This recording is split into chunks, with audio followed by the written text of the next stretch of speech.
Et re à tous. Yo. On va jeter tout de suite Monsieur Joseph Ali. Bonsoir. Hello. Bonsoir à toi, bon anniversaire. Merci de ta présence. T'es sous cortisone? Pas du tout. Salut le Home Cinéman, salut Crazy Bunch Studio. Salut, enchanté. Salut Boomster. Et bonsoir à ceux qui nous regardent. Joseph, je tiens à dire que c'est un honneur de faire mon premier live avec toi parce que ça fait genre des années que je suis ta chaîne, que je t'entends participer à des lives et tout. J'adore ta manière de t'exprimer, j'adore ta manière de parler de cinéma, j'adore ta manière d'argumenter. Je te lèche les boules 5 minutes, mais juste pour dire que je suis vraiment très content de te rencontrer en live. Voilà. Ah ben, écoute, c'est réciproque, ça me touche beaucoup ce que tu dis. Merci beaucoup. Et ça fait vraiment plaisir. Et crois-moi, ça motive surtout dans ces temps très difficiles où on est tous malades, etc. Mais en tout cas, ça fait plaisir, Boomster. Et n'hésite pas des fois à laisser un com. Maintenant, je saurais que c'est toi. Et ça fait plaisir. Bon appétit. Et surtout, n'hésite pas à passer sur les lives à la con. Si tu veux, viens même pas se faire un tour avec grand plaisir. Si ça te dit de. En plus, j'aime bien ta déco, ça me rappelle un peu la mienne. Donc, on est très minimaliste, contrairement à Nico. Donc, si tu es avec plaisir, vraiment avec grand plaisir, ça me touche beaucoup. Ça marche, on s'en reparle. On a perdu Stitch ou... Je sais pas, je l'ai envoyé un MP parce que je sais pas du tout. Je peux te demander une faveur, Nico? Je t'en prie, oui. Tu peux baisser un peu ta cam pour mieux te cadrer, s'il te plaît? Voilà. Non, plus bas. Baisse. Voilà. Lâche. Nickel. Parfait. Donc, bah tiens, il y a ton fanboy. D'ailleurs, vous pouvez retrouver Joseph sur sa chaîne tout à l'heure à 21h53, c'est ça? Non, c'est à 21h59. Ah, 59, c'est... Bon, avec combien de temps de retard? On est en train de voter ça avec la commission dans ma tête, mais c'est très important. Je fais jamais ça. Et tu sais que je fais jamais ce genre de truc, mais ce soir, c'est très important que vous y soyez. Ceux qui regarderont ce live-là, basculez un petit peu sur ma chaîne pour la simple et bonne raison que c'est la toute première et probablement unique fois où, en tout cas, on fera que ce garçon-là. En fait, je vais faire un appel aux dons pour un petit garçon qui a 11 ans et qui doit se faire opérer d'un cholestatome à l'oreille. Donc voilà, si vous voulez passer tout à l'heure pour que je vous indique les modalités pour faire un don, si vous voulez aider quelqu'un et contribuer à ce genre de choses, eh ben, ce sera la première et probablement unique fois qu'on le fera sur ma chaîne. Mais voilà. Donc là, je me suis permis parce que c'est pas une pub personnelle, c'est pour le petit. Mais il y a, avec grand plaisir. Tu referas une pub à la fin aussi. Parce que merci, bro. C'est important. Donc, pourquoi j'ai voulu faire ce débat? Parce que j'ai remarqué pas mal de choses. Je trouve que c'est surtout accentué ces dernières années. Je vois beaucoup de gens crier chef-d'œuvre à peine sorti d'un film. Et puis avec du recul, ils disent ah, c'est pas si chef-d'œuvre, c'est pas si incroyable. Donc, pour moi, j'ai l'impression qu'on utilise le mot chef-d'œuvre, ou même grosse merde aussi, comme souvent, mais là, on parle de chef-d'œuvre. Donc, est-ce que le mot chef-d'œuvre est-il utilisé trop rapidement? Et on va commencer avec l'invité d'honneur, Joseph, je t'en prie. Alors, juste, j'envoie un cœur. Voilà. Je t'en prie. C'est fait. Bon. Je pense qu'on a une période. Merci déjà de me donner la parole sur ce sujet. Et en fait, si j'ai voulu venir, c'est que contrairement à ce qu'on peut constater sur d'autres chaînes qui s'amusent à faire des lives en posant ce genre de questions et en se croyant intellectuels, je pense que c'est totalement légitime qu'on en parle. Ça, c'est une bonne question. On a une période où on est dans les excès.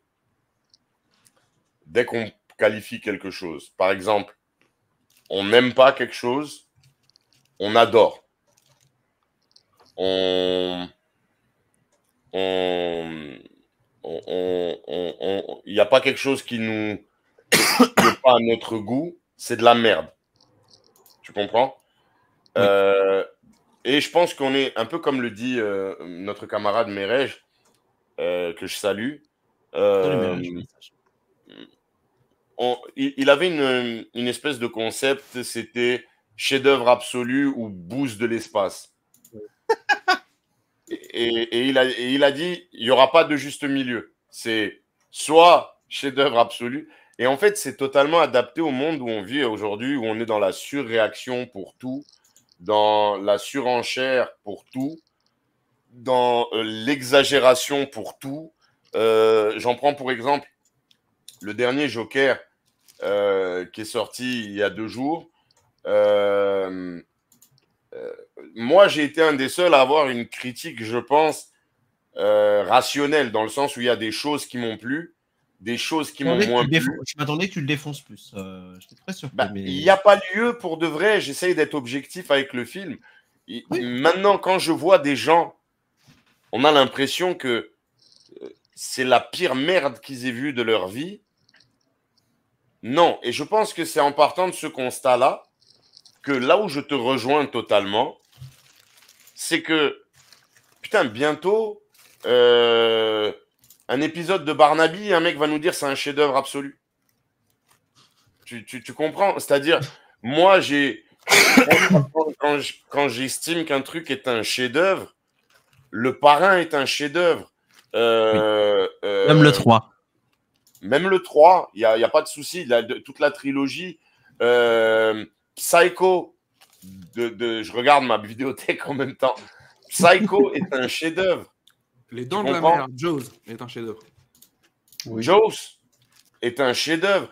Aujourd'hui, ces films sont sortis il y a je ne sais pas combien d'années. Moi, qui suis aussi cinéaste, on s'assoit encore devant ces films pour apprendre. Oui. Donc, ça, ce sont des chefs-d'œuvre. Quand un mec vient me dire que, je sais pas, le dernier Marvel... Le premier Joker même. Ou que... Je peux en parler. Voilà, ou que quelqu'un vient me dire, oui, c'est un chef-d'œuvre. Le premier Joker a du chef-d'œuvre certaines choses, mais il y a aussi des carences. Ce n'est pas un film étudié pour, c'est un très, très grand film, mais... Quand les gens te parlent de chef-d'œuvre absolu, putain, mais ça veut dire que tu places ton film au niveau de Laurence d'Arabie quand même. Tu places ton film à un niveau de Kurosawa, frère. J'ai peut-être une explication là-dessus. En fait, en soi, on est dans une ère maintenant sur les réseaux sociaux où il faut absolument marquer tout le monde avec des avis chocs et des avis extrêmement tranchés. Donc, si tu dis pas c'est une merde ou si tu dis pas c'est un chef-d'œuvre, bah, étrangement, tu vas peut-être faire moins de vues, tu vas peut-être moins attirer l'attention, et du coup, c'est pour ça que certains, du coup, ont potentiellement des avis plus tranchés aussi, sont influencés par d'autres créateurs qui parlent du coup de ces films-là. Mais ça, c'est une conversation que j'ai eue avec l'année dernière avec Jules Melon, ou même j'ai vu une vidéo aussi de Valentin des Chroniques Cinéphiles. C'est qu'aujourd'hui, il n'y a plus de nuances en fait. Il faut absolument soit d'un côté, soit de l'autre. Limite, si on te dit t'as bien aimé, mais voilà, ou t'as pas aimé, mais tu trouves comme des qualités. En fait, il n'y a plus juste milieu. C'est limite soit un camp, soit d'un l'autre, en fait. Hier, il y a une personne à Montparnasse qui m'a dit c'est dommage, lorsque l'on vient à Paris, les gens sont habillés de façon morose et monocorde. Et en fait, il est vrai que la plupart des gens étaient dans des couleurs sombres. Et ça m'a rappelé une chose que me disait mon professeur de photographie. Il me disait, le noir et le blanc, ne t'y trompe pas, ne sont pas des couleurs. Mmh. Et je crois qu'on est dans une période, malheureusement, pour rejoindre ce que tu dis, où les réseaux sociaux qui sont un peu le témoignage de la société qui s'exprime le plus fort. Ouais, mais c'est bizarre, pourtant sa mère, elle voit pas la ressemblance. Ouais,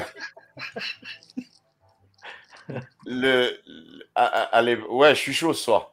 À une époque où on est donc dans des extrêmes comme ça, je pense que ce qu'il manque à notre société aujourd'hui et à tous les niveaux, aussi bien au niveau politique qu'au niveau artistique, mec, on fait du cinéma, c'est grâce à Dieu, on fait du cinéma en couleur pour la plupart. pourquoi est-ce que le cerveau humain se prive de nuances de couleurs en étant dans les extrêmes, en étant noir et blanc? J'ai 15 milliards de fois plus de plaisir à lire un commentaire, comme le dernier que tu as écrit. Je suis peut-être pas d'accord avec tout ce que tu as dit sur le Joker, mais j'ai aimé le fait que tu aies eu la justesse quand même de reconnaître ce qui est bien dans le film. C'est important. Moi, j'ai bien apprécié le film, hein, personnellement. Mais c'est important. Mais après, moi, il y a des films que des fois que je déteste, mais j'essaye toujours de trouver une qualité. Mais parfois, c'est compliqué. Hein. Mais même un film que j'adore, parce que j'aime chipoter, il faut toujours que j'essaye de trouver des défauts, tu vois. C'est pareil, tu vois. Ça, c'est dans ta personnalité. Mais aujourd'hui, salut Borat. Aujourd'hui, je pense qu'on est dans une ère, comme il l'a dit, avec les réseaux sociaux. Et c'est vrai, quand des fois, il y a même des mecs sur Twitter. Hier, par exemple, il y en a un qui a tweeté un Gérard Jugnot en disant Rest in peace, alors qu'il savait très bien que qu'on allait l'insulter. Mais en fait, comme on dit, il y a même plus de bad buzz, en fait. Aujourd'hui, ce qui intéresse les gens, c'est cliquer, liker. Et du moment qu'il y aura de la réaction, je vais faire du clic, je vais faire de la vue. J'ai envie, excuse-moi, je te coupe juste une seconde, j'ai envie d'ajouter que les gens aussi ont de moins en moins la capacité à différencier je n'ai pas aimé et c'est un mauvais film. Je suis d'accord. Il y a des chefs-d'œuvre. Moi, ça m'est déjà arrivé de sortir de la salle. On en parlait. Annette, il y a 2 ou 3 ans, je suis sorti de la salle avant la fin parce que je n'étais pas dedans, parce que je ne suis pas rentré dans le film. Je passais un mauvais moment, je n'étais pas en communion. J'ai la carte illimitée. Moi, quand je ne suis pas en communion, je quitte la salle. Et pourtant, je reconnais que c'était un film esthétiquement incroyable, avec des idées de mise en scène complètement dingues, des acteurs à fond, etc. Et j'ai l'impression que les gens, ils arrivent plus trop aussi à le différencier, dans le sens où ils ont aimé, ils vont dire chef-d'œuvre. Peu importe qu'ils parlent de Deadpool et Wolverine, s'ils ont aimé, ils vont dire chef-d'œuvre. Et en fait, ça complète un peu, j'ai l'impression, ce côté, les extrêmes, que ce soit positif ou négatif, mais on est tout le temps dans les extrêmes, quoi. Vas-y, Joseph, reprends, s'il te plaît. Je suis complètement d'accord avec lui. C'est d'ailleurs une des choses qui m'avait fait créer La Vie du connard dans un premier temps. À l'époque, quand je commence à écrire les articles, quand je commence à écrire mes articles, mon premier truc, c'est de revenir à ce qu'on nous apprenait à l'école. C'est-à-dire, tu prends chaque compartiment et tu évalues chaque compartiment comme nous, on évaluait nos courts-métrages à l'école, tu vois. C'est-à-dire que on doit te dire ton scénario est bien ou pas bien, il y a ça qui va pas. On doit te dire ta photo, elle est bien, mais il y a ça ou ça qui va pas. C'est important parce que ça veut dire que j'ai pris le temps de réfléchir à ce que tu m'as proposé. Et aujourd'hui, comme il dit, déjà, ça date de quasiment très longtemps. Depuis les années 90, on avait déjà ce phénomène-là. Et moi qui suis un éternel étudiant du cinéma, je ne me prive pas de regarder des films dont tout le monde dit qu'ils sont des grosses merdes. Pourquoi ? Parce que, comme vient de le dire très justement Borat 8, dans le pire film, tu peux trouver un plan. Bien sûr. Fascinant. Dans la pire merde que tu peux regarder filmiquement, même au niveau photographique, le plus mauvais photographe du monde ne peut pas rater 100 clichés. Il y en aura un qui a moyen de travailler. Il y en aura un. Même, tu prends un gamin, tu lui donnes un appareil photo, il va faire 100 photos tordues, tout ce que tu veux. Il y en aura au moins une qui est exploitable pour faire même de l'abstrait. Donc, il faut déjà prendre ça en considération. Et ensuite, quand j'ai créé La Vie du connard, c'était principalement pour essayer d'apporter aux gens cette nuance. Certes, il y a mon avis. Par exemple, tu vois, tu parlais de La La Land, de Annette. La La Land et Annette sont des films que j'ai vus, que mon esprit a tâché d'oblitérer en termes de scénario et de choses comme ça. mais en même temps, mon esprit a absorbé la photographie de ces films-là. Après, Joseph, toi, tu es quelqu'un qui est très, très attaché à la photographie aussi. C'est mon bébé. Tu vois, je le disais hier à un ami avec... C'est ce que tu as dit ici sur ta critique Joker, c'est que toi, ce qui t'apporte le plus, c'est la photographie. Donc c'est pour ça que tu en parles très, très souvent. Mais je trouve ça bien. Comme, par exemple, on a tous un truc qu'on préfère. Tu vois, par exemple, Samir, c'est surtout la mise en scène, tu vois. Pour l'exemple. Oui, mais après, par exemple, moi, je regarde une mise en scène et honnêtement, je te donne un exemple. La mise en scène d'Audiard sur Emilia Pérez. Je m'allonge par terre. Pardon, monsieur. S'il vous plaît, encore un cours, s'il te plaît. Tu vois, après, c'est réel pour moi. C'est-à-dire que pourquoi c'est la photo qui... La première chose que tu vois d'un film, c'est sa photographie. Oui, c'est vrai. Tu sais, c'est comme les gens qui me disent « Non, mais moi, j'ai été séduit d'abord par la personnalité. » Non, la raison pour laquelle tu as d'abord été discuté avec ce mec ou cette meuf, c'est qu'elle était belle. C'est vrai. En tout cas, à tes yeux, ce soir-là, en fonction du grammage d'alcool. Mais donc, pour moi, c'est un aspect, et c'est visuel, le cinéma. C'est motion picture. Faut mettre du mouvement dans des images. C'est le concept. Mais le problème qu'on a aujourd'hui, c'est que déjà, tout ce qu'on a évoqué, et il y a aussi un souci, c'est que exactement, les gens, en fait, oublient que tu devrais faire de l'ASMR, frérot. Oublie que salut Mehdi, la famille. Ils oublient qu'en fait, pour que tu te permettes de dire publiquement que tu n'aimes pas quelque chose, il faut argumenter. Et une argumentation intelligente. Si tu n'es pas capable... Moi, je me souviens quand on allait au bistrot, tu as toujours un mec qui te dit, moi je compare de façon internet un peu comme on dit souvent, c'est comme si comme il dit Eboué. En fait, internet, c'est juste tous les DD de tous les PMU de France qui se sont retrouvés à un endroit. Du coup, il y a un problème au niveau de la nuance et il y a un problème au niveau de la, comment on dit en français, balance, l'équilibre dans ce que les gens disent. La retenue, oui, la nuance. Je te jure que, voilà, merci. Si tu prends les commentaires de mecs sur Twitter, toi encore, ça va parce que tu es youtubeur. Donc, quelque part, on est là pour le clinquant. C'est-à-dire que nous, on est là pour qu'on nous voit. Tu vois ce que je veux dire? On a ça dans notre âme, on aime ça. Tu vois, c'est pour ça qu'on est là. Parce qu'on doit faire du bruit. C'est important, sinon on ne fait pas de vue. Mais quand je vois Toto qui pose de la fibre optique, qui vient t'expliquer que la mise en scène de Coppola, Osef, c'est de la merde, je me suis barré. Cousin, tu poses des fibres optiques. Dis-moi que tu n'as pas aimé, mais remets pas en cause la mise en scène d'un mec comme ça. Tu peux me dire que tu n'as pas compris le film, que tu n'es pas rentré dans le film, titre, ouais, Nick Poole.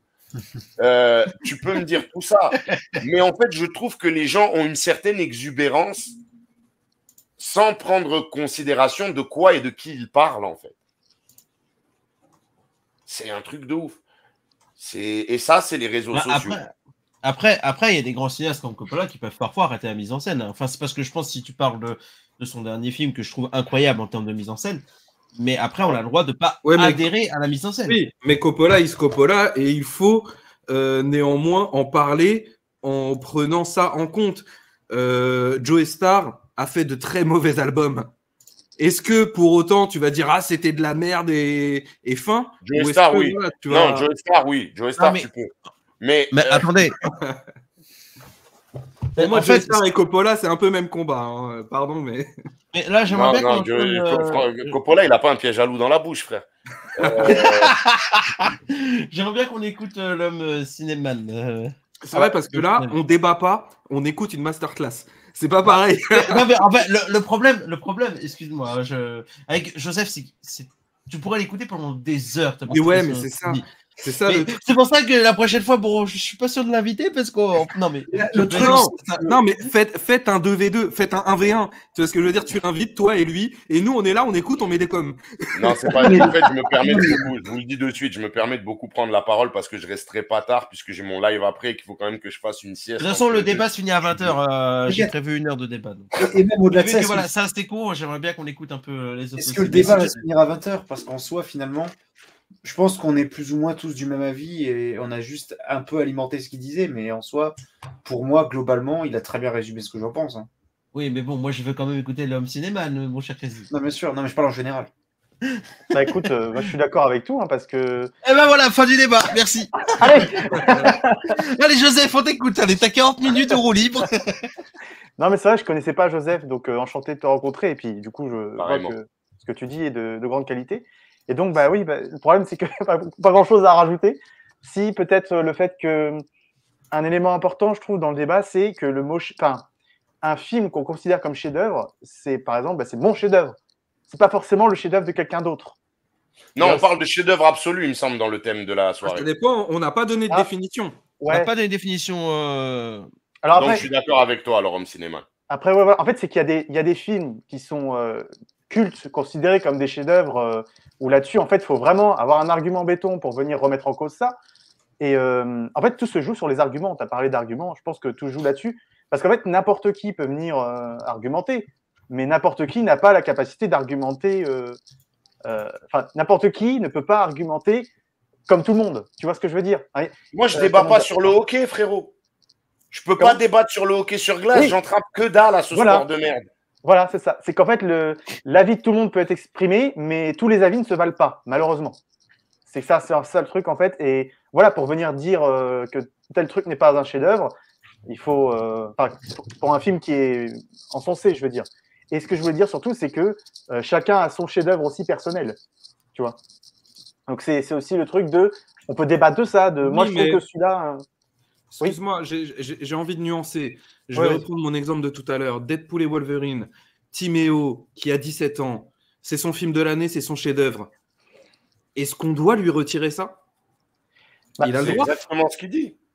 C'est exactement ce qu'il dit. Maintenant, le problème qu'il y a, c'est que Timéo, qui a 17 ans, s'il n'avait pas été éduqué par des porcs et qu'on lui avait enseigné la nuance, il aurait dit c'est mon chef-d'œuvre.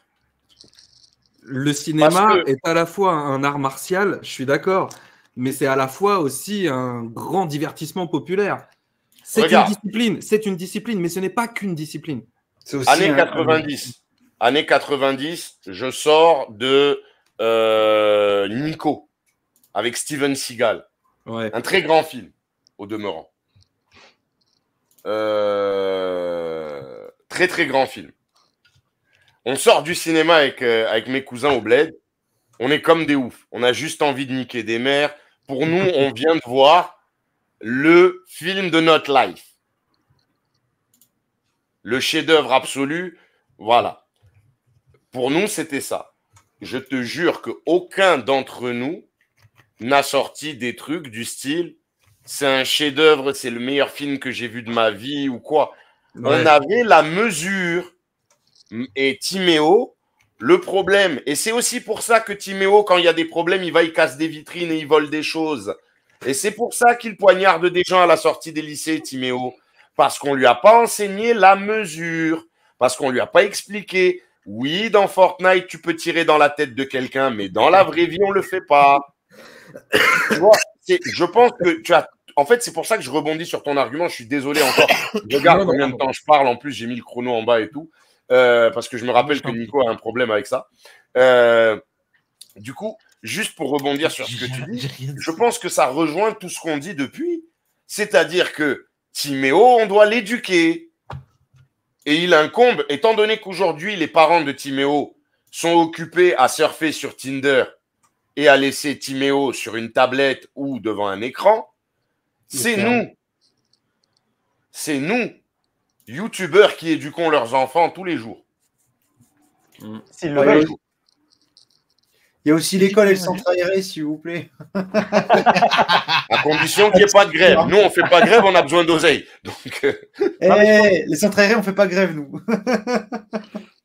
Je pense que ce qui est important aussi, c'est que les gens ne disent pas ce qu'ils pensent d'un film comme une vérité générale aussi. Oui, c'est tout. Parce que souvent, on peut avoir cette erreur aussi, je ne sais pas exactement, mais souvent, c'est vrai qu'on peut avoir tendance à dire bon, je pense ça de ce film, c'est ce qu'est ce film. Alors que, comme on dit, la nuance, tout ça. Voilà, tu vois, j'ai remarqué ça. Alors bon, c'est un peu, enfin, c'est totalement hors sujet, mais vous allez voir, ça a du sens. Quand je parle de sexualité avec certaines personnes, ils pensent souvent, pour la plupart, que leurs pratiques, c'est les pratiques de tout le monde. Bien sûr. Que ce qu'ils aiment, eux, c'est ce que tout le monde aime. Que eux, ce qu'ils aiment pas, c'est ce que personne. Enfin, voilà. Et j'ai tout le monde aime le plaisir SM. Tu vois, j'avais déjà rencontré une nana, j'ai déjà rencontré 2 nanas, une qui m'avait dit un rapport de plus de 5 minutes, ça n'existe pas, et une autre qui m'avait dit un rapport de moins d'1 heure, ça n'existe pas. Et je les ai rencontrés à 2 moments différents de ma vie, et quand j'ai raccordé ces 2 informations, j'étais en mode ah mais ouais, en fait, concernant la sexualité, les gens sont guélards, quoi. Totalement. Mais, oui, mais le truc, c'est qu'en fait, les gens confondent principalement une appréciation et une opinion.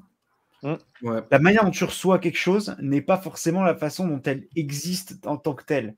Je veux dire, tu peux trouver une image trop saturée à ton goût, pour reprendre la photographie comme disait Joseph, mais ça ne veut pas dire que la photo en tant que telle est trop saturée. C'est pour ça qu'un chef-d'œuvre, c'est pour ça qu'un chef-d'œuvre, c'est ton chef-d'œuvre, parce que tu vas dire que c'est un chef-d'œuvre en fonction de ce qui toi te plaît le plus. Joseph, il va peut-être dire c'est un chef-d'œuvre parce que la photographie est magnifique, et celui que c'est ce qu'il l'apprécie le plus. Voilà. Bien sûr. Et c'est pour ça que tout à l'heure, quand on faisait la tier list, moi je disais bon, il y a mon appréciation du film, mais il y a ce que, entre guillemets, pour faire des gros sabots de manière objective, je juge le film. Ouais. Je crois que Jarod, il a kiffé Boomster, il veut des contacts. Jarod est célibataire, donc je pense que Boomster. Ouais, c'est vrai qu'il est célibataire depuis quelques temps. Bah, écoute, si t'as des numéros, Jarod est preneur. Mais en fait, il y a un truc qui est assez simple. Moi, par exemple, je vais te dire quelque chose. Il y a des films où je suis capable de te dire c'est des chefs-d'œuvre, mais je les aime pas. Oui, bien sûr. Tout le monde en a. C'est comme en fait, vous savez quoi? C'est comme il y a des fois où il faut savoir dire tel mec ou telle femme est belle ou beau. Mais c'est pas mon kiff. Mais j'aime pas. Non, j'aime pas. Ouais, c'est ça. C'est ça. Tu vois, ok, oui, elle est belle. Mais non, même tu me payes, j'y vais pas. De la même manière, il y a des films, il faut reconnaître. Par exemple, quand je te prends Le Parrain, qui est pour moi le meilleur film de l'histoire du cinéma. Et j'ai bien dit pour moi au début de ma phrase. D'accord? Parce que si quand je dis pour moi, c'est en prenant en compte ceci. Pour moi, pour que je dise que ton film est un chef-d'œuvre, que j'aime ou que j'aime pas, il faut que tous les compartiments que j'ai cités, tous, sans exception,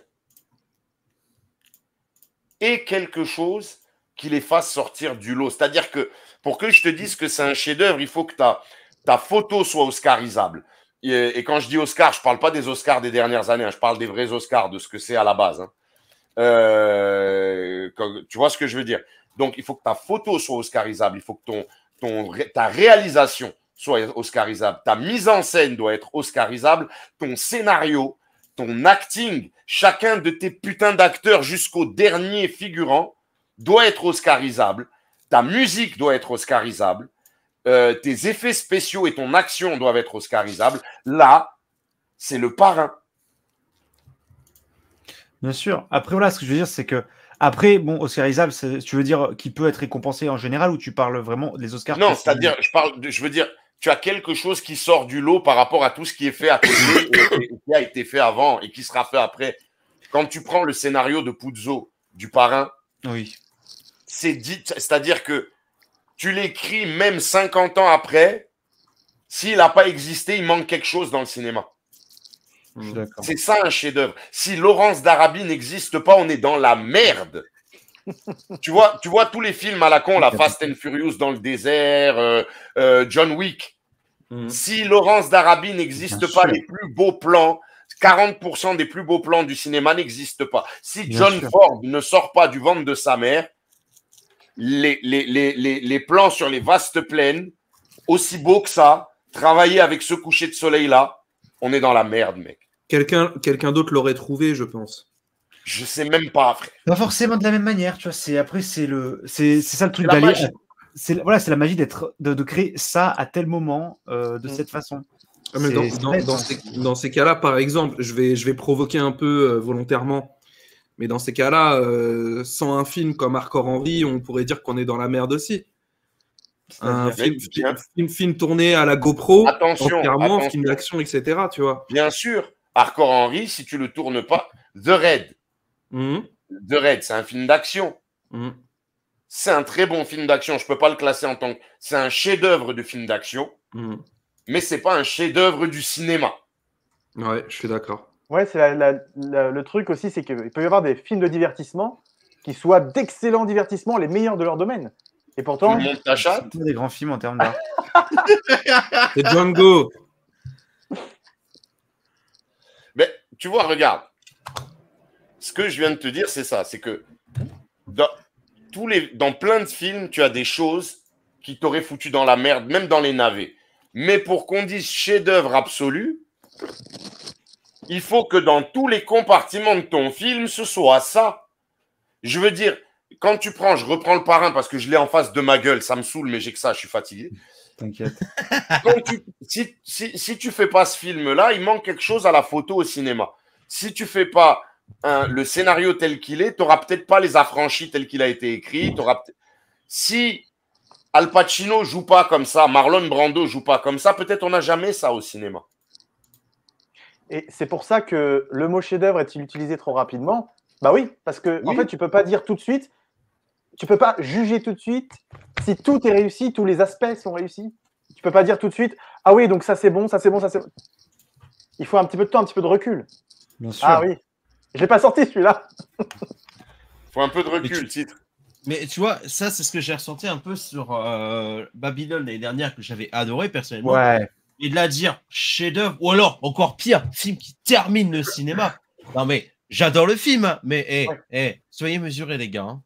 Non, mais c'est dans le même film, Babylone. Je parle avec un type qui est un ami à moi, qui est régisseur et cadreur. OK? En d'autres termes, c'est un chômeur du cinéma comme moi. Le gars, il se permet de dire à un moment qu'un plan réalisé pour Babylone 5 avec une caméra qui coûte nos paires de couilles à nous tous. Tu vois, il faudrait tous qu'on vende nos reins aux Chinois.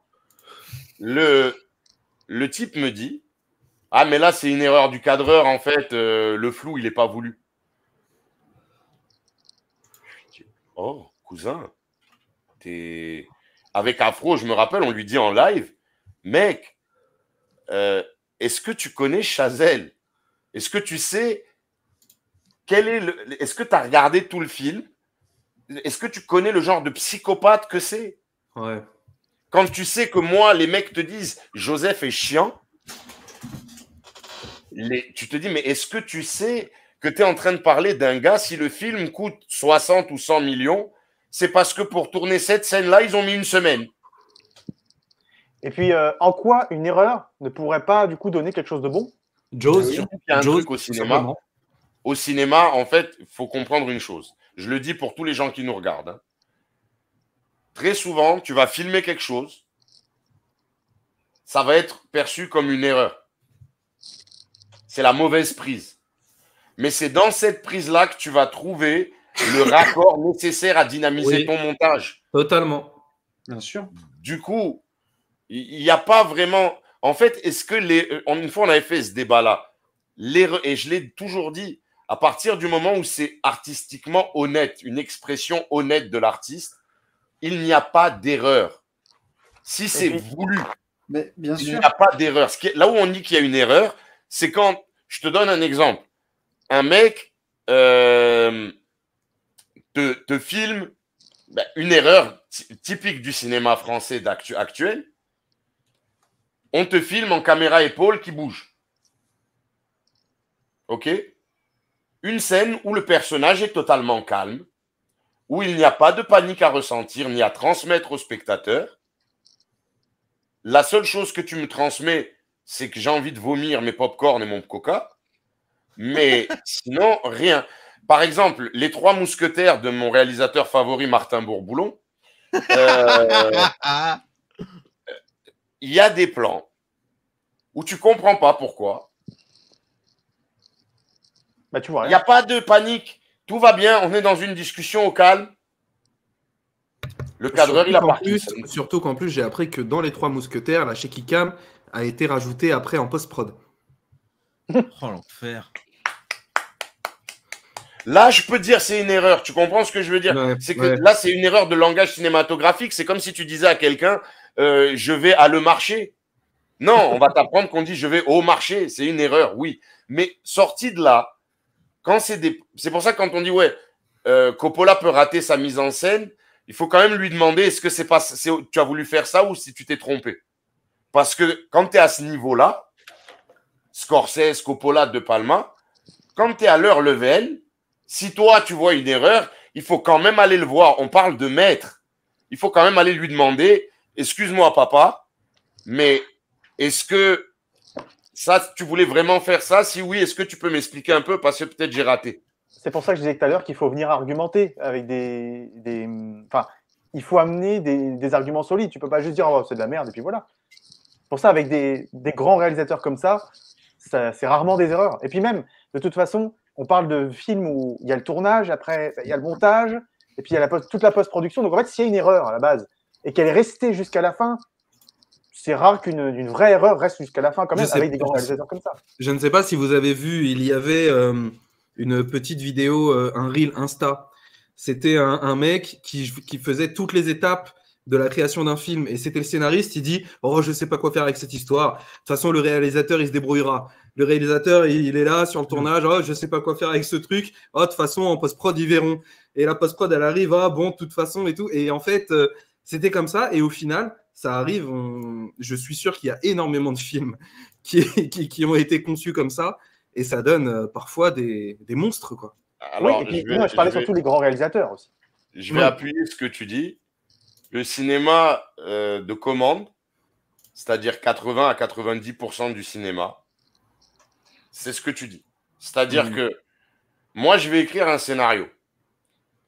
Je vais envoyer le scénario à des gens. Un mec va me dire, on te l'achète. Il va me donner 50 000, 100 000, 200 000, ce qu'il veut. OK? Moi, je vais lui dire, est-ce qu'il y a moyen, tu sais, je suis réalisateur aussi. Nique ta mère. Ok, nique ta mère, je veux juste ton scénario. À moins que tu fasses une Stallone, mais ça, c'est autre chose. Voilà, mais Stallone était déjà connu quand il fait ça, tu vois. Ouais. Non, c'était avant Rocky. Non, mais avant Rocky, il avait quand même déjà fait des rôles, il avait des entrées déjà. Oui, il avait des entrées, il avait joué pour Allen et tout. Voilà, le mec, déjà pour arriver au bureau où il est arrivé, c'est pas comme ça en fait. Oui, moi, j'arrive pas, je casse ce bureau-là pour l'instant, tu vois. Je suis au bureau du directeur de prod à qui je vais envoyer le truc, tu vois, en espérant, Inch'Allah. Jamais en dessous, toujours par la poste. Donc, quand ton scénario, toi, tu l'as envoyé, le mec, il te paye. Tu sais que quand il t'a payé, s'il veut changer, il change. Maintenant, le réalisateur, toi, tu as exprimé un truc dans ton scénario. Je veux dire, tu voulais peut-être parler de une femme forte. Tu vois, tu voulais mettre une femme forte, féministe et ce que tu veux. Sauf que le réalisateur, lui, il aime le cul. Il veut que ce soit une femme forte, mais qui aime le cul. Donc, il va rajouter des scènes de cul dans ton truc. Sauf qu'au bout du compte, il fait tout son film. Et la majorité du film va être même fait par son assistant réel. Et ainsi de suite, jusqu'à ce que, effectivement, tu as des films qui arrivent sur table de montage et le monteur n'a même pas parlé au réal. Ouais.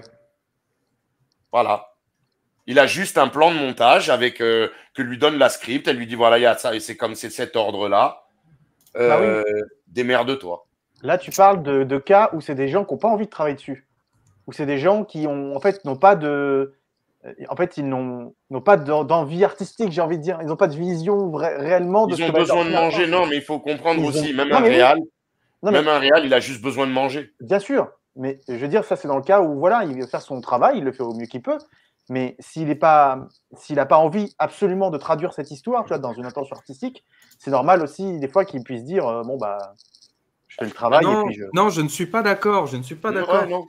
Je suis d'accord avec Boomster, là. C'est du cinéma. C'est du cinéma, en fait. Tu n'as rien à faire dans cette industrie si tu ne décides pas de t'appliquer quand tu fais un projet que tu as accepté. Quand bien même c'est une commande, à partir du moment où tu as signé, bien que tu sois pieds et poings liés par la prod qui peuvent être très chiants et tout, machin, je suis désolé, tu t'es engagé dans quelque chose, tu le fais pour de vrai ou tu le fais pas.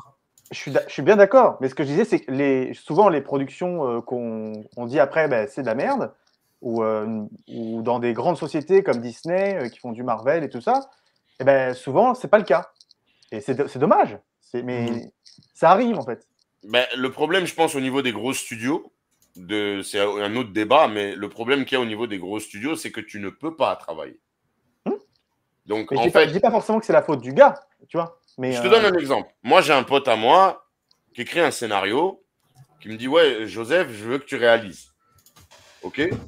Les gens, excusez-moi, je reviens, je vais juste me prendre à bouffer en prévision de après. Voilà. Vas-y. Il n'y a pas de souci, vas-y, je t'en prie. Bon app. Le gars me dit déjà son histoire. Moi, qu'est-ce que je lui dis? Si, vu que c'est un scénario qui lui tient à cœur et tout, si tu me mets des indications de plan dans le scénario, je vais réaliser ce que tu me dis. Tu me payes, je vais faire ce que tu me dis. Mais là où par contre, je vais m'impliquer, c'est que il faut que ma réal soit juste. Il faut que techniquement mes plans soient beaux. Il faut que quand je le dirige, ben, que je le pousse à jouer de la meilleure manière parce que je suis réalisateur. C'est mon travail. j'ai pas du tout dit le contraire. C'est que du coup, là, tu as l'envie de t'investir dans ton travail. Mais parce c'est que comme partout. c'est mon art. Bien sûr. Si tu veux, c'est un peu comme si, je sais pas, je me sentirais humilié de voir mon nom marqué. C'est pour ça que des fois, les gens me disent « Ouais, mais pourquoi Lynch, il voulait pas mettre son nom sur… Fincher, pardon. Pourquoi Fincher voulait pas mettre son nom sur Alien, Alien 3, ouais. Ben, c'est normal parce que si tu n'aimes pas artistiquement ce que tu vois, tu ne veux pas y être associé. Quand tu shootes un truc, toi, tu as une idée de la photo que tu veux, de la colorimétrie. Quand tu mets en scène, tu as déjà ta colorimétrie dans la tête. Si les mecs changent tout ce que toi, on te paye pour faire, autant ne pas mettre ton nom parce que c'est même dénigrer ton blaze. Moi, je le prendrais comme une insulte à mon blaze. Ah, je suis totalement d'accord. Hein. Je suis totalement d'accord. C'est juste que du coup, bah, il y en a qui font mal leur travail. Ouais. Moi, demain, tu me dis, ouais, est-ce que tu peux réaliser? J'ai besoin d'argent. Tu me dis, Joseph, je te donne 20 000 €, tu réalises un film de boule.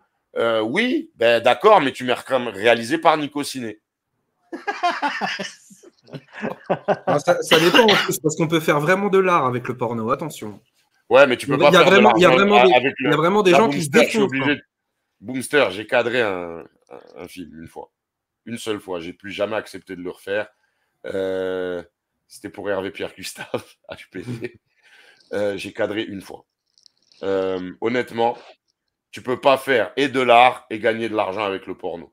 Soit tu fais les shoots, et ça je l'ai compris tout de suite, soit tu fais les shoots qu'il faut faire, c'est-à-dire le de côté, le par en dessous, missionnaire, cuillère, califourchon, 4 points de vue, fin. Nico, Merci, pourquoi au revoir. ça dérive toujours sur le porno dans ton live? Non, jamais. En général, non. En général, le seul moment où ça dérive sur le porno, c'est quand Nico Ciné arrive, par exemple, chez moi. Et là, on est chez lui, c'est la 3e fois qu'on a parlé de porno. Hein. Ouais. C'est normal, on est dans un cinéma porno, tu vois pas les sièges. Oh, quel enfer. De toute façon, on est tous d'accord sur le sujet, j'ai l'impression. Je pense qu'on a. S'il fallait répondre à la question, comme il dit l'autre, la question, elle est vite répondue. Hein. Le mot chef-d'œuvre est-il utilisé trop rapidement? Oui, excellente soirée à tous. En tout cas, bah, c'était un débat très intéressant. Quelqu'un a quelque chose à ajouter? Bon, Joseph. Ouais, enfin, je sais pas, moi, j'en remettrais quand même une petite couche sur la nuance et le ressenti personnel.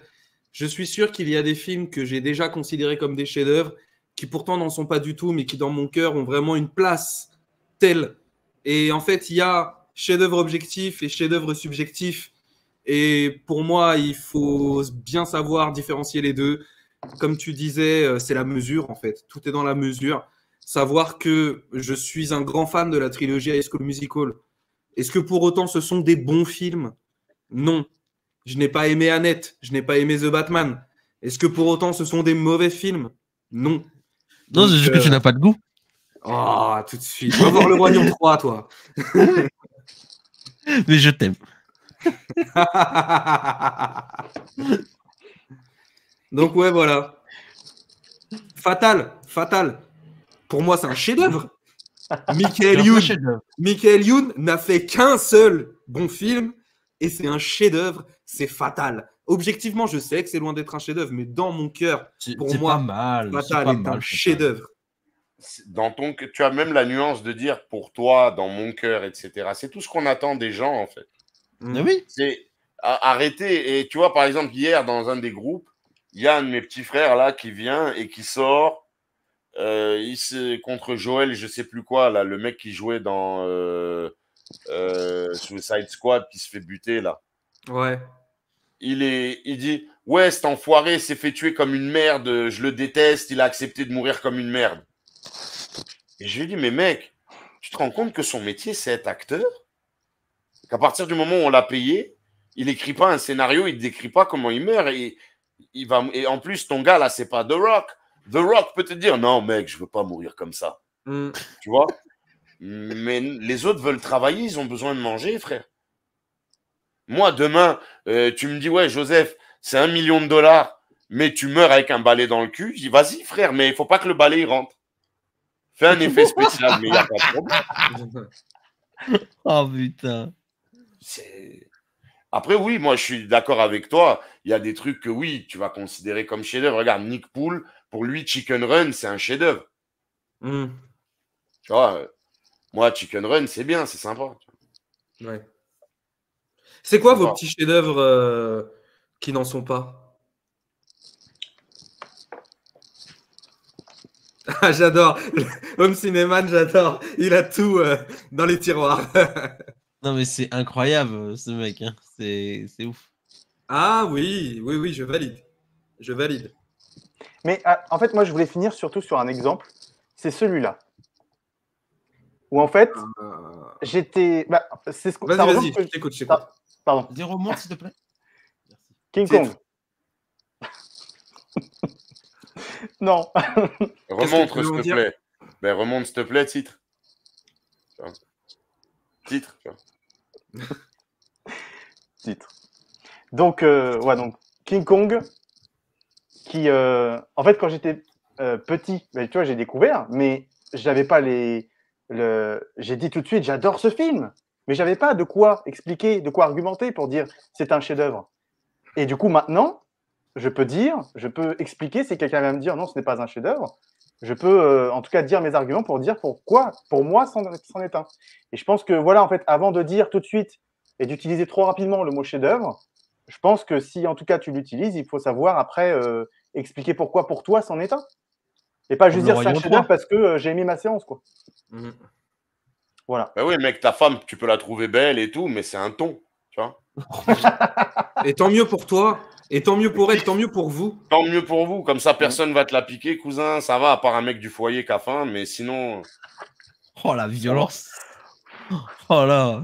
Non, mais c'est vrai. Moi, je trouve que c'est beau ce qu'il dit. C'est rigolo, mais c'est beau aussi. Oui, mais c'est vrai. Mais il est toujours dans le vrai. Non, mais la réalité, c'est que des fois, combien de fois je vois des couples hyper amoureux, les deux sont moches comme des poux, frère. Mais ils s'aiment, ils doivent se trouver magnifiques. Elle doit être là avec ses yeux qui partent dans tous les sens. T'es beau, mon cœur. Lui, j'aime trop tes yeux. Et puis voilà. Ils se sont trouvés, ils se kiffent. L'amour peut trouver. Tout le monde peut aimer quelque chose qui est. On trouve tous quelque chose beau un jour qui n'est pas pour les autres, tu vois. Ouais. Tu vois, par exemple, Nico Ciné, c'est le gaping. Lui, il trouve ça magnifique. Tu vois. Je sais même pas de quoi il parle en plus, putain. Tape sur Internet gaping anal, tu vois. Oh non, mais putain, c'était sûr que c'était une connerie salace avec toi. Bah écoute, Mais je respecte le cahier des charges de la chaîne. Joseph, c'est quoi ton petit chef-d'œuvre qui n'en est pas un? Déjà, moi, tu peux mettre La Fureur du Dragon. Ah, excellent choix. Pour moi, c'est un chef-d'œuvre pour moi. Mais si tu demandes aux critiques Oh, cinéma, putain, je te dirais non, c'est pas un chef-d'œuvre. Il y a des Non. compartiments qui vont pas. Il n'est pas considéré comme tel. Voilà. Ou par exemple, Vertigo de Hitchcock. Oh, il est quand même bien reconnu. Ouais. C'est pas reconnu comme son plus grand, mais il est bien. Watchmen. Ah ouais. Ah, Watchmen, je suis d'accord. Watchmen, c'est un D'accord, je chef-d'œuvre suis pour d'accord. moi. Je suis Pour d'accord moi, avec toi. c'est le meilleur film de super-héros comics book movie ever. En deuxième, c'est Avengers Infinity War, pour moi. Mais au demeurant, je pense pas qu'on puisse le qualifier de chef-d'œuvre absolu, rien que du nombre de cuts qu'il y a. Ouais. Mais voilà, par exemple. Après, il y a des films comme Pardon. des films hongkongais, Evil Cult. Moi, c'est un chef-d'œuvre pour moi. Mais encore une fois, j'ai la mesure de te dire, pour moi, si tu me demandais objectivement, comme tu disais, objectif et subjectif, voilà, moi, si je devais te dire objectivement, je sais que Evil Cult n'est pas un chef-d'œuvre. Je sais que La Fureur du Dragon ne l'est pas non plus. Ouais.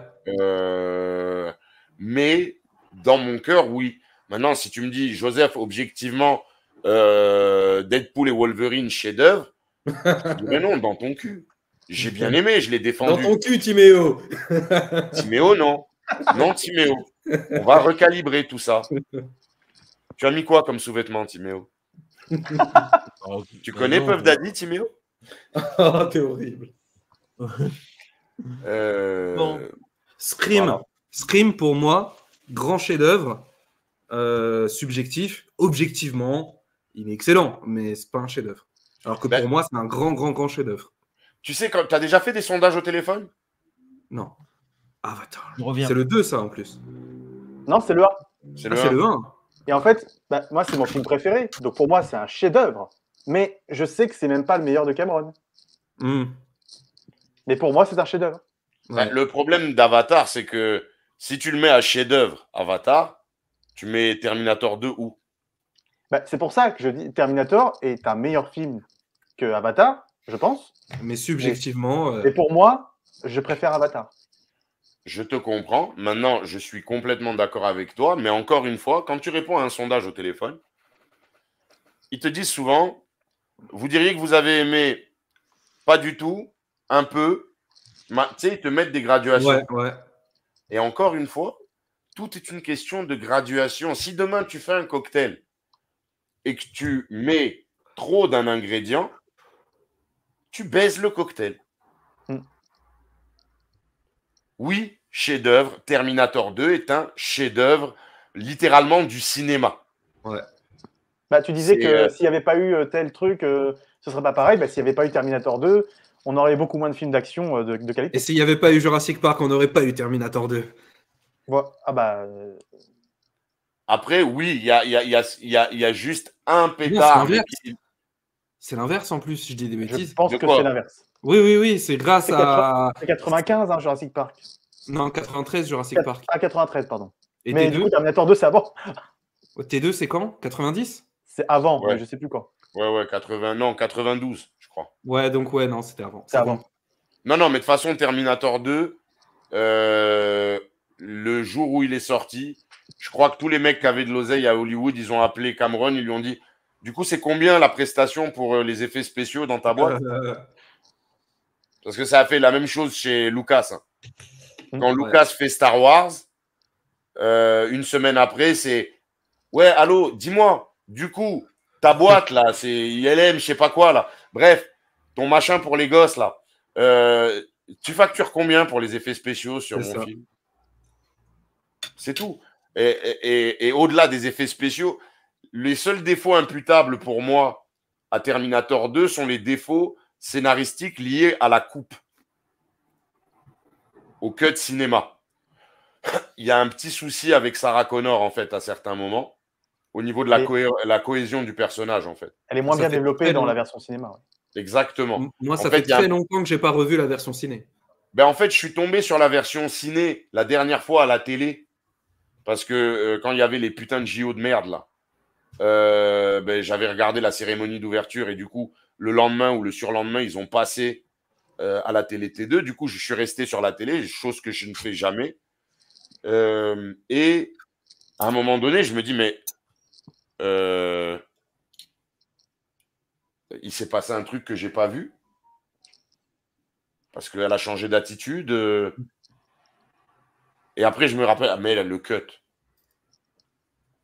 Donc voilà, mais sinon, oui, c'est un chef-d'œuvre. Parce que Skynet Edition, je crois. Un truc comme ça, ouais, il y a un délire avec Skynet. Ouais, je crois que c'est 17 minutes en plus.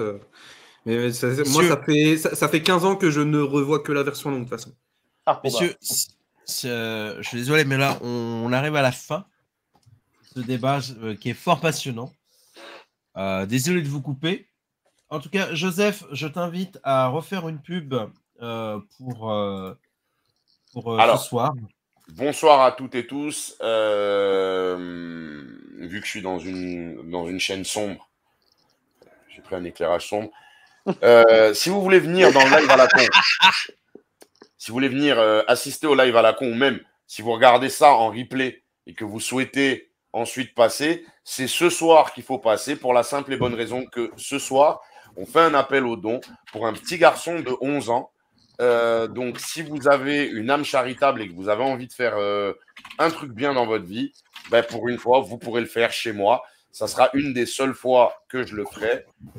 Mais donc, il y a un appel aux dons. Donc, je vous invite tous à faire un tour sur ma chaîne et à cliquer pour faire des dons, que ce soit sur Tipeee, PayPal ou alors dans le live ce soir. J'ai mis Pardon, vas-y. J'ai mis le lien de la chaîne de Joseph dans le chat si vous n'êtes pas abonné. Et d'ailleurs, si vous n'êtes pas abonné, je trouve ça criminel parce que c'est une chaîne remplie de cinéma comme on aime. Merci voilà. à toi.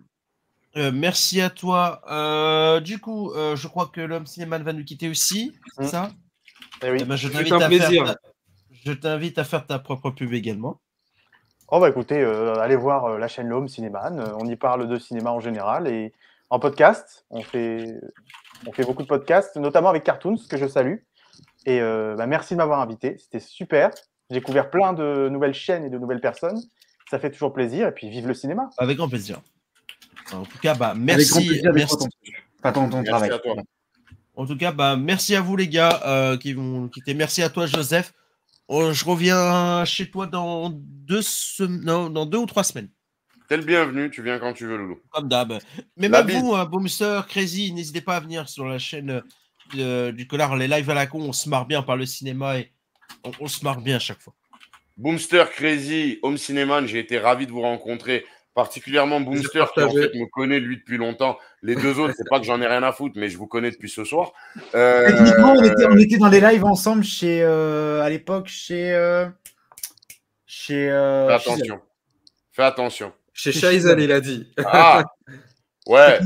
Ouais, non, mon avocat m'a dit que non, en fait, c'était pas moi. Tu as bien raison. À Chaizel, ça a été l'ascension fulgurante et la chute fulgurante. Non, on lui fait une bise à Chaizel. Non, je lui fais une grosse bise à Chaizel. J'espère qu'il va bien. Et voilà. Ben oui, Crazy, oui, c'est bon. Crazy Bunch, c'est bon. Ouais, c'est bon. T'étais dans la team des tarés sur Discord, toi aussi. En tout cas, merci à vous, les gars. C'était un plaisir. Plaisir partagé. Partagé, bien sûr. La bise. Bonne bisous, prenez soin de vous, les gars. Allez, on se fait une petite pause, les amis? Allez.